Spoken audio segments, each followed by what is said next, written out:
Merci Mina. Je veux te remercier parce que je te tutoie et je ne vois pas pourquoi je ne le dirais pas à tout le monde. Te remercier de cette invitation. Je sais que tu as ton fidèle compagnon toujours près de toi. Et puis, tu m'as présenté Aurélie en me disant il faut que je regarde parce qu'elle va m'interrompre. Il n'en est nullement question. Je ne regarderai pas. Je ne regarderai pas parce que je ne m'interromprai pas. Bien sûr que j'obéirai aux règles comme tout le monde, bien sûr. D'abord dire aussi qu'une petite chose, c'est que la coccinelle, c'est un symbole absolument merveilleux, puisque ça a toujours été un symbole de gentillesse, de liberté, je pense. Quand on la voit s'envoler et quand on essaye de jamais l'écraser et de la faire partir tout le temps vers l'avenir, et puis on compte ses petits points. Moi, la mienne, elle a 6 ans. J'ai regardé sur ma bague et ça, c'est aussi important parce qu'elle a tout l'avenir devant elle. Bon, donc moi, je dois aborder maintenant un sujet que vous connaissez bien, qui est le sujet de votre traitement, et puis un sujet après extraordinaire qui est le fait qu'on va arrêter probablement un jour ce traitement et qu'on va vous rendre votre indépendance, parce que c'est en fait l'objectif des médecins qui vous soignent. C'est pas la dépendance, si ce n'est qu'on doit vous inculquer le fait qu'il faut rester absolument compliant, observant, prendre vos médicaments, c'est sûr, c'est votre compagnon, ce médicament, et en plus, vous devez être plus fidèle qu'avec votre compagnon réel.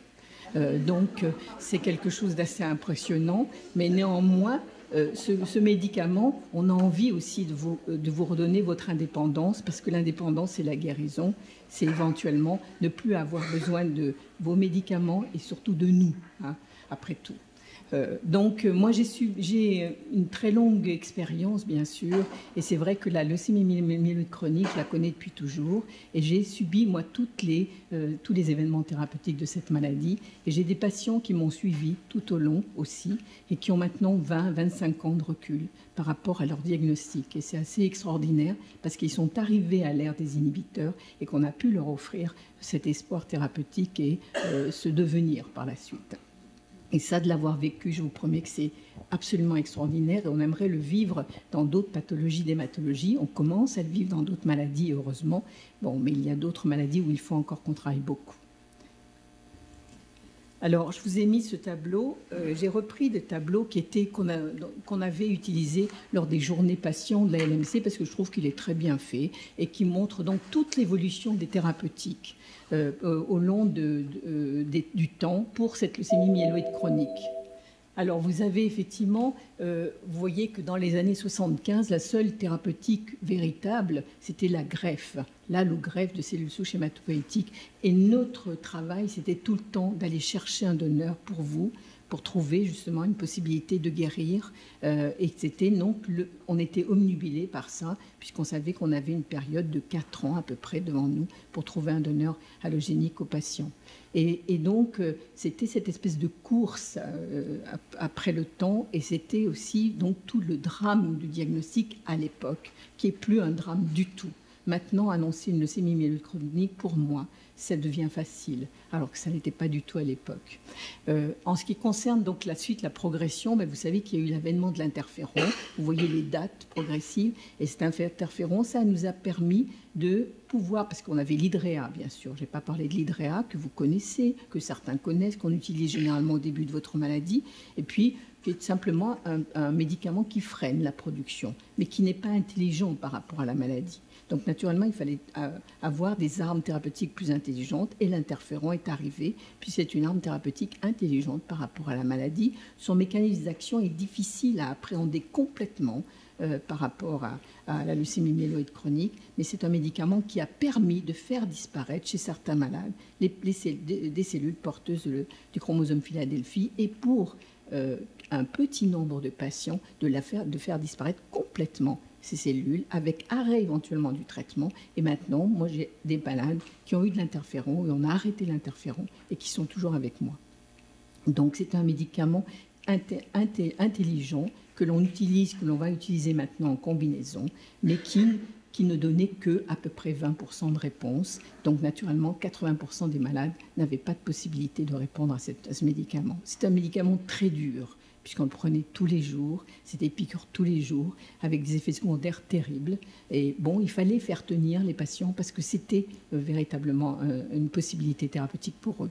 Puis ensuite, donc, les inhibiteurs. Bon, les inhibiteurs, absolument extraordinaires. Vous avez les autorisations de mise sur le marché sur la droite, donc avec l'apparition, donc, j'ai jamais vu une rapidité aussi importante sur la progression des connaissances, à la fois donc sur le plan du mécanisme du médicament, sur sa résistance, sur les possibilités de première génération, deuxième génération, puis troisième génération de ces inhibiteurs dans le temps. Donc vous voyez défiler tout ça, donc à partir de 2007, où déjà nous avions les 3 inhibiteurs de deuxième génération à l'époque, avec donc naturellement toute cette recherche clinique à laquelle vous participez, et c'est vous qui faites progresser les connaissances, parce que vous acceptez de participer à cette recherche avec nous, qui n'est jamais dangereuse, comme vous le savez, qui permet par contre de faire progresser et justement d'acquérir toutes ces connaissances et ces progrès.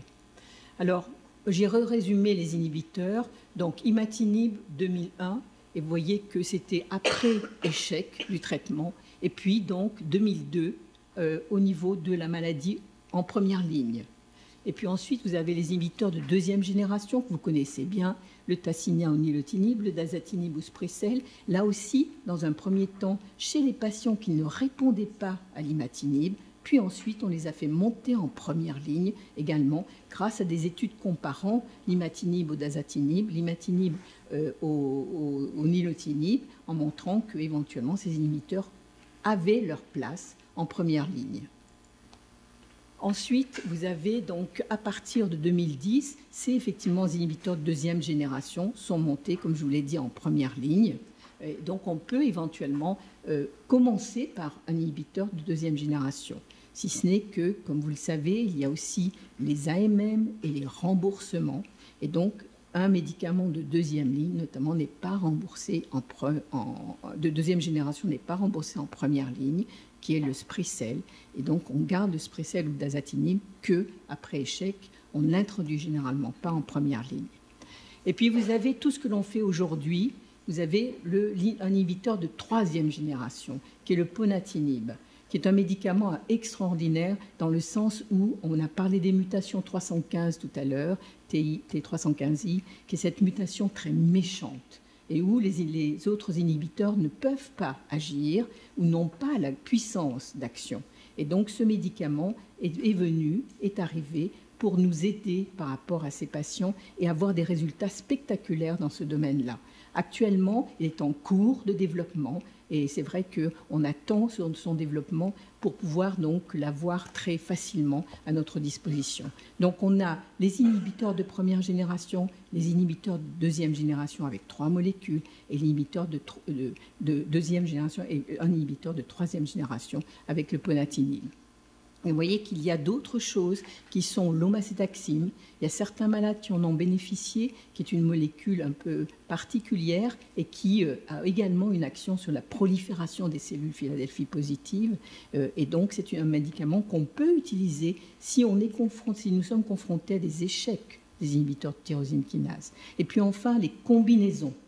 On essaye maintenant de potentialiser l'action des inhibiteurs, de faire encore mieux. Pour pouvoir avoir une action, l'objectif, c'est éventuellement l'arrêt du traitement par la suite. C'est d'avoir une réponse extrêmement rapide dans le temps, très profonde et durable, ce qui nous permettra un jour de dire, quand on a une réponse durable et on n'a plus de maladie perceptible, on peut se permettre de dire on arrête le traitement sans aucune arrière-pensée.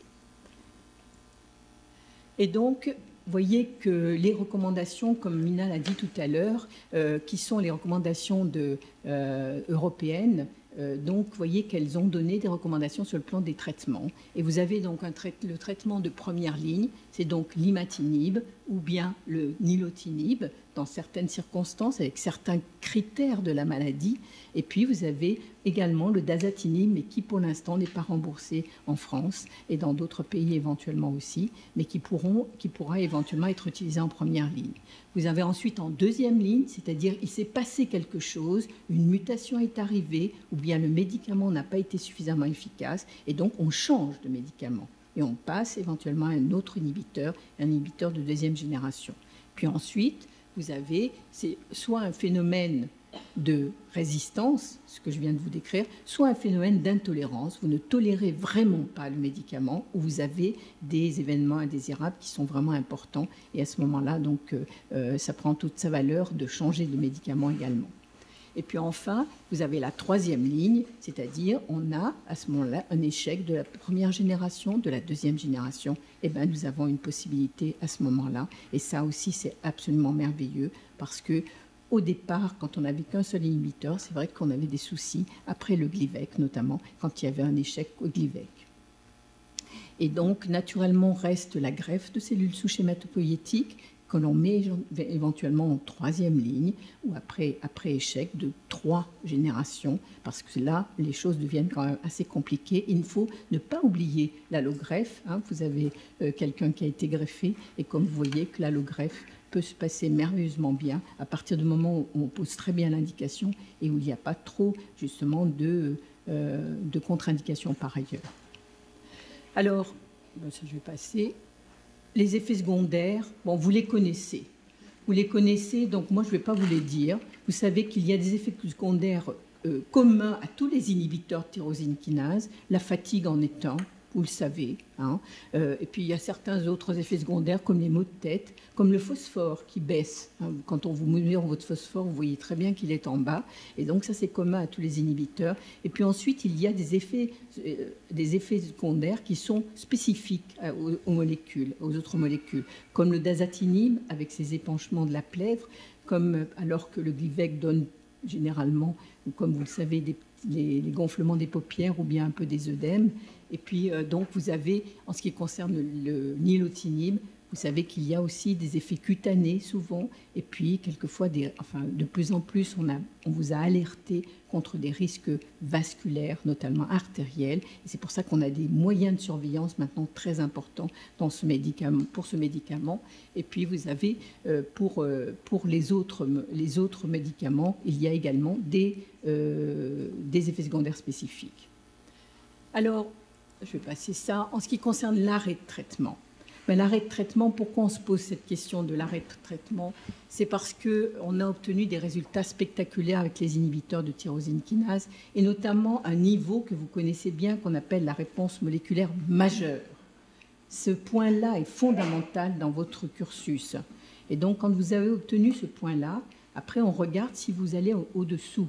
Et à ce moment-là, vous obtenez des niveaux de diminution de la quantité de maladies qui sont impressionnants, qui sont donc ce qu'on appelle maintenant les rémissions moléculaires à 4 log, 4,5 log, 5 log. Ça veut dire qu'on mesure la quantité de cellules qui est en train de disparaître, mais complètement, de cellules porteuses du chromosome Philadelphie.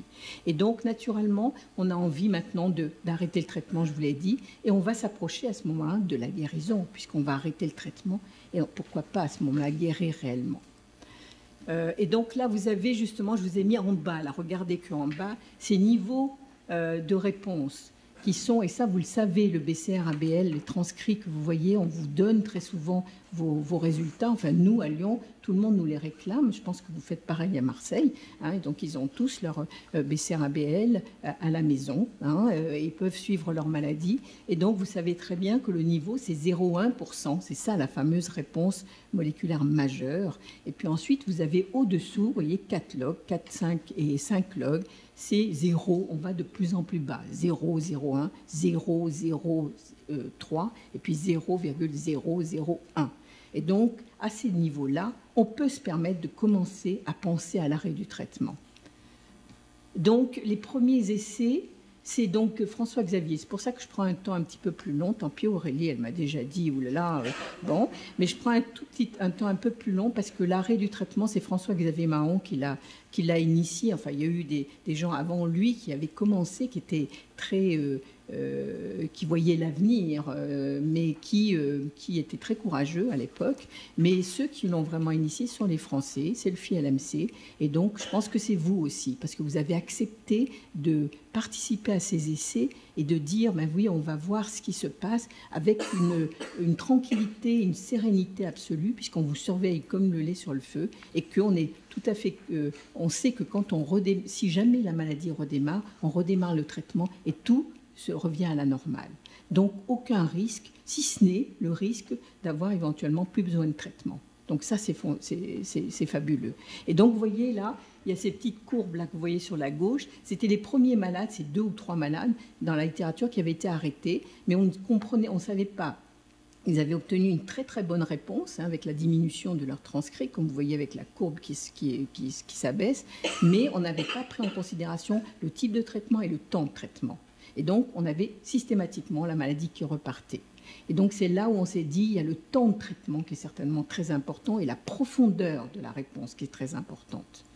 Et donc, c'est François Xavier, avec le groupe FILMC et tous les gens, et vous, qui avez participé à ce fameux protocole pour lequel maintenant François Xavier fait le tour du monde, parce que c'est une notion qui a bouleversé donc, le monde, et puis qui va vous bouleverser aussi, c'est-à-dire stopper l'imatinib. Donc, c'était les patients qui avaient reçu de l'imatinib, mais vous voyez, avec une précaution très, très importante, au moins 3 ans de traitement, et avec une réponse complète, une réponse moléculaire complète. On disait à l'époque une réponse moléculaire complète, mais c'est les zones que je vous ai montrées, 4, 4, 5, où on peut se permettre, quand on a 2 ans de cette réponse sous traitement, on peut se permettre de commencer à arrêter le traitement. Et vous voyez que cette courbe, ça montre qu'il y a 39%, pratiquement 40% des malades qui n'ont pas rechuté. Bon. Il y a effectivement 60% des patients qui ont rechuté, c'est-à-dire où le transcrit est remonté, on leur a redonné le traitement, ils ont tous répondu après. Donc, 40% quand même, et c'est pour ça que là, il faut qu'on travaille, et c'est là l'intérêt de la cellule leucémique résiduelle, de tous les travaux de recherche dont on vous a parlé, parce qu'on va essayer justement de comprendre pourquoi 60 et 40, et qu'est-ce qui se passe réellement à ce niveau-là. Bon, là, je vais passer beaucoup plus vite, parce qu'il y a eu beaucoup... Alors, François a regardé, enfin François et toute son équipe, ont regardé s'il y avait des critères, et vous vous rappelez que quand, au début du diagnostic, on vous calcule votre SOCAL. Je ne sais pas si quelqu'un sait ce que c'est que le SOCAL, mais ça serait intéressant. C'est un score qui est mesuré très facilement en fonction de l'âge, de la taille de la rate, etc., du taux de cellules. Et donc, on a un score qui est donc soit faible, soit intermédiaire, soit fort. Et en fonction de ça, donc, la maladie peut être un petit peu plus violente. Donc, c'est un premier critère qui est important pour la suite, et on voit que ce score-là est probablement inducteur de plus de répondeurs qui ne rechutent pas.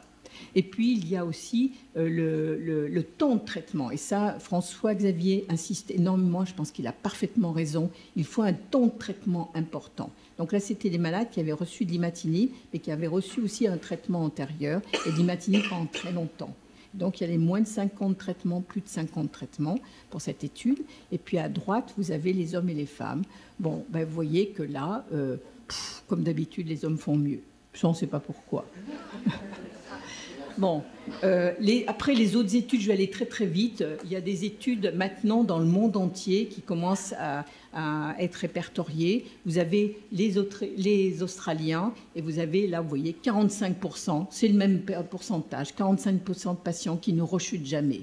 Et puis vous avez l'étude de Philippe Rousselot qui s'est associé donc à François Xavier pour montrer qu'en fait, c'est pas la peine, parce qu'au début, pour le protocole STEAM, dès que le transcrit remontait, on avait tellement peur qu'on recommençait le traitement tout de suite. Et on s'est rendu compte que ce n'est pas la montée du BCR-ABL, c'est surtout ne pas franchir la réponse majeure moléculaire, le 0,1% qui est important. Et donc là, on s'est rendu compte qu'avec cette nouvelle méthode, eh bien, on préservait 65% de patients qui n'avaient pas besoin d'être traités par la suite, parce qu'on ne les traitait que quand ils franchissaient le 0,1%. Et donc ça, c'est des progrès constants sur le plan de ceux qui arrêtent leur traitement. Et puis, vous avez l'Euroski. Alors, François en a parlé tout à l'heure. On a commencé, ça c'est sur 200 malades qui avaient déjà été répertoriés. Vous avez entendu, plus de 700 malades actuellement. Et donc, c'est un effort européen pour centraliser tous les patients en Europe pour lesquels on a arrêté le traitement et donc voir leur évolution et donc voir tout leur devenir et essayer de comprendre. Et puis, vous voyez, il y a aussi des études japonaises, sud-coréennes sur les arrêts de traitement. Donc, le monde entier se met maintenant à étudier ce phénomène avec toujours être dans un protocole, être extrêmement surveillé, parce que ne pas arrêter son traitement avec son généraliste, sûrement pas. Ça ne veut pas dire que je n'ai pas de respect, j'ai un profond respect pour les généralistes, mais il faut absolument que vous soyez surveillés, et notamment les BCR-ABL, quand on arrête le traitement, on fait mensuellement la mesure, pour être sûr d'avoir une surveillance très très étroite et de reprendre le traitement quand il faut. Donc je vais passer. Vous voyez ici, je vous ai mis un exemple de BCR-ABL, c'est le dernier, vous inquiétez pas. Un exemple de malade qui avait été traité par interféron pendant très longtemps et interféron avec de l'aracitine. Ça, la courbe rouge, c'est la courbe de son BCR-ABL. Donc vous voyez que c'est un malade qui était répondeur à l'époque à l'interféron. Et puis ensuite, donc, sont arrivés les inhibiteurs de tyrosine kinase. Donc, ce malade a été mis sous inhibiteur avec une excellente réponse.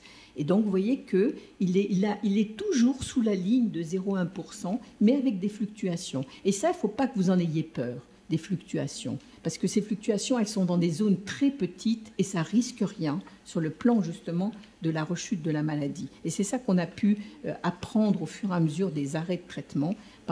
Mais il faut rester effectivement au-dessous de cette ligne et puis donc ne pas avoir de cinétique ascendante constante. Delphine, je vais quand même la citer parce qu'elle a fait un très joli travail sur, elle, l'arrêt des inhibiteurs de deuxième génération, parce que tous ses travaux, c'était sur le limatinib, et donc elle a eu le courage de faire les études sur les arrêts d'azatinib, et bientôt, je pense, de nilotinib. Et donc, on montre que là aussi, on peut se permettre, avec toujours la même chose, un temps de traitement important antérieur et un temps de réponse moléculaire important, d'arrêter le traitement. Et donc, elle a fait cette étude pour le Sprecel, pour le dasatinib, et vous voyez qu'il y a 60% de patients qui n'ont pas éventuellement rechuté en moléculaire dans ce contexte. Donc, le dernier mot de la fin, c'est effectivement, moi je pense beaucoup à l'espoir, et d'abord en hématologie, on vit l'espoir. Et comme vous le savez, cette maladie, comme moi je l'ai vécue tout au long, j'ai vu des malades de vraiment partir et qui n'ont pas pu arriver à l'ère des inhibiteurs. Certains ont été très disciplinés, d'autres l'ont moins été. Effectivement, ça ne leur a pas permis d'arriver à cette ère-là. Donc c'est pour ça que la discipline, elle doit exister. Ce n'est pas une discipline trop forte après tout. C'est un petit comprimé ou quelquefois 2 comprimés. Donc je crois que c'est vraiment un espoir extraordinaire pour vous.